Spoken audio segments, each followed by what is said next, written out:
तो नमस्कार दोस्तों, एक बार फिर से आपका स्वागत है आपके अपने यूट्यूब चैनल ट्रिक्स का बाजीगर में।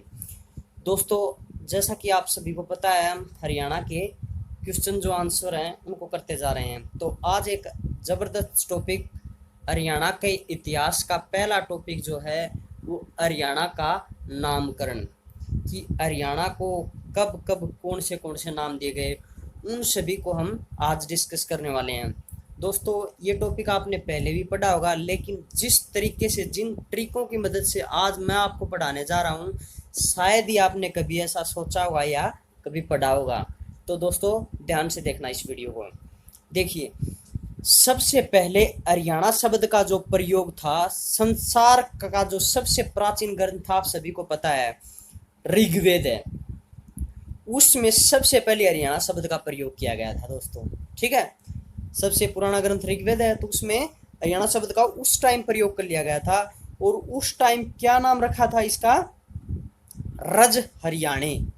ठीक है दोस्तों, हरियाणा का नाम था रज हरियाणे। अब देखो इसको याद कैसे करें। सबसे प्राचीन ग्रंथ ऋग्वेद। अब देखो, सबसे पुराना ग्रंथ ऋग्वेद है। सबसे पुराने टाइम में कौन रहते थे? राजे। ठीक है ना, राजा राज करते थे। ठीक है दोस्तों, तो ऐसे रिलेट कर लेना। देखिए, जो ये श्लोक है ऋग्वेद का, वो ये रहा, ऋजर मुक्षण्याणे रजंत हरियाणे रथम युक्त मसनाम सुसामणी। ये जो एक ऋग्वेद के अंदर जो है, देखिए यहाँ पर रज हरियाणे लिखा हुआ है। ठीक है दोस्तों, एक पंक्ति है उसकी, श्लोक है, उसके अंदर साफ साफ दिख रहा है। ठीक है दोस्तों, तो सबसे पुराने टाइम में रजे, यहां से रिलेट कर लेना, बस अपने आप याद रह जाएगा। रजे राजा राज करते थे। क्लियर है दोस्तों? अगला देखिए, महाभारत के सभा पर्व में नकुल दिग्विजय नामक खंड में प्रमाण मिलता है कि हरियाणा को बहुधान्यक प्रदेश तथा दशारण के नाम से भी जाना जाता था भाई। ठीक है दोस्तों, अब इसको कैसे याद रखें? अब देखो, महाभारत का टाइम था, उस टाइम क्या होता था, सभा पर्व होते थे। एक पर्व किसको बोला जाता था? एक दिन को बोला जाता था। जैसे 18 दिन युद्ध चला था, तो 18 पर्व महाभारत के अंदर थे। अब देखो, उस महाभारत के टाइम में जो सभा पर्व जो था, उसके अंदर एक नकुल दिग्विजय नामक खंड था। उसमें हरियाणा को बहुधान्यक प्रदेश तथा दशारण का नाम दिया गया। अब देखो कैसे याद रखने, महाभारत के अंदर सभाएं होती रहती थी ना। ठीक है दोस्तों, महाभारत के अंदर सभाएं होती रहती थी। उस सभा में देखो 5 पांडव थे, तो नकुल भी एक पांडव था, वो भी भाग लेगा। ठीक है, ठीक है ना। और वो सभाएं किस लिए होती थी? वो सभाएं इसलिए होती थी, मतलब बहुत ध्यान से उसमें बैठा जाता था, बहुत ध्यान दिया जाता था उन सभाओं पर कि युद्ध करें या न करें। देखो, आप सभी को पता होगा, काफी दिन तक डिस्कस चला था ना कि युद्ध करें या न करें। उन सभी को पता था, अगर बहुत ध्यान से वो सभाएं होती थी, उनको पता था अगर ये युद्ध हुआ तो इस क्षेत्र की दशा ही बदल जाएगी। ठीक है दोस्तों, दशा ही बदल जाएगी। आप सभी को पता है, युद्ध कुछ ना कुछ लेकर जाता है, न कि कुछ दे के जाता है। ठीक है दोस्तों, तो ऐसे इन चीजों को याद कर लेना। अगला दोस्तों, सरस्वती व दृशदवती, जिसका वर्तमान नाम चोटांग नदी है। सरस्वती नदी और दृशदवती नदी के बीच के क्षेत्र को बर्मावर्त कहा गया दोस्तों, जो हरियाणा का पहला प्रादेशिक नाम था, जिसका वर्णन मनु ने अपनी पुस्तक मनुस्मृति में भी किया है। क्लियर दोस्तों? अब देखो, बहुत बार एग्जाम्स के अंदर ये क्वेश्चन पूछा जाता है। अब देखो, मान लीजिए ये एक सरस्वती नदी है और ये है एक दर्शदवती नदी। ठीक है दोस्तों, ये सरस्वती नदी, ये दर्शदवती नदी। अब इसके बीच के क्षेत्र में एक, देखो ये वर्त वर्त वर्त वर्त मतलब ऐसे। ठीक है, इसके बीच के क्षेत्र को बर्मावर्त, एक वर्त खींच दिया, जिसे वर्त खींच दिया, जो कि पहला प्रादेशिक नाम था। ठीक है ना। ये सब मैंने क्यों किया है? मैंने मैंने क्यों किया है? स्मृति के लिए, याद के लिए। ठीक है दोस्तों, ठीक है ना।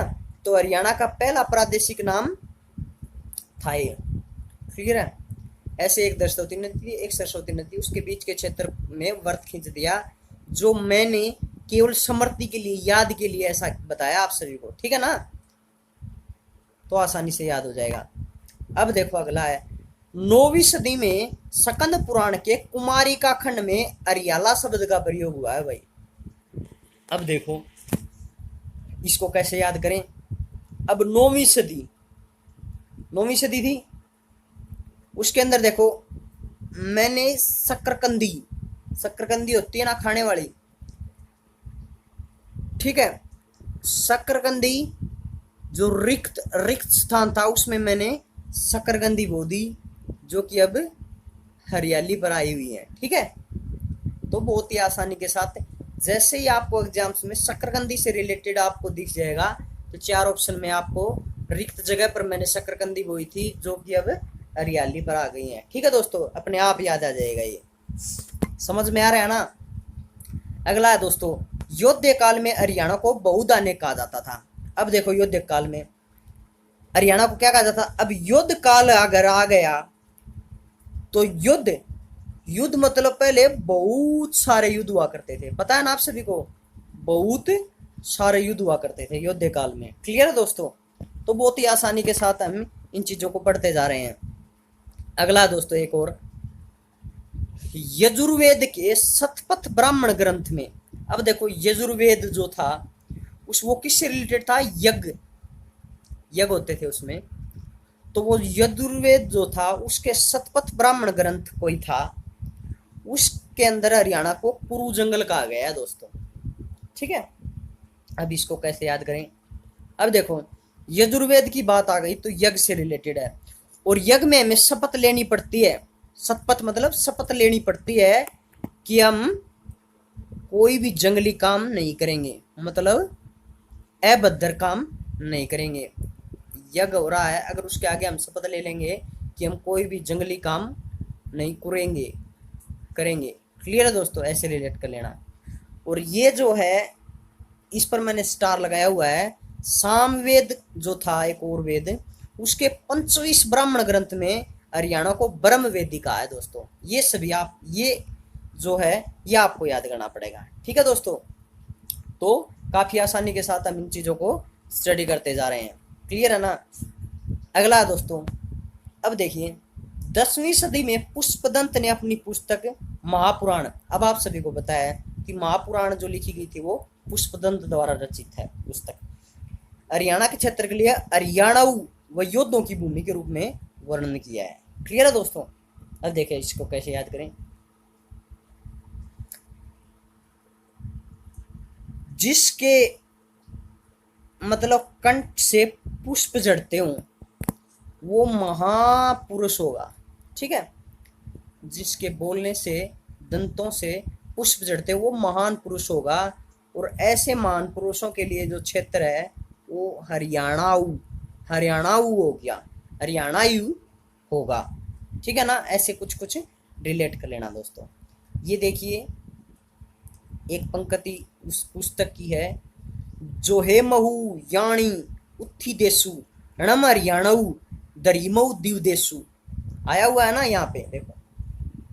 ठीक है, तो पुष्प जिसके कंठ से, दंत से जड़ेंगे वो महान पुरुष केवल हरियाणाऊ में ही होगा। ठीक है दोस्तों।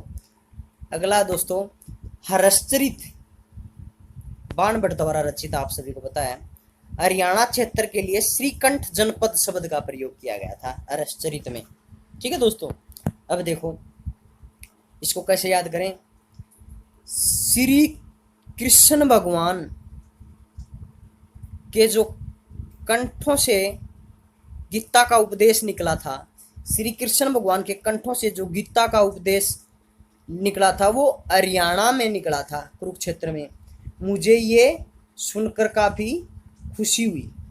ठीक है दोस्तों, क्योंकि हम हरियाणा के हैं, तो हरियाणा के अंदर इतना बड़ा काम हुआ है, श्री कृष्ण भगवान के कंठों से गीता का जो उपदेश दिया गया था वो हरियाणा में दिया गया था, ये सुनकर मुझे काफी हर्ष हुआ, खुशी हुई।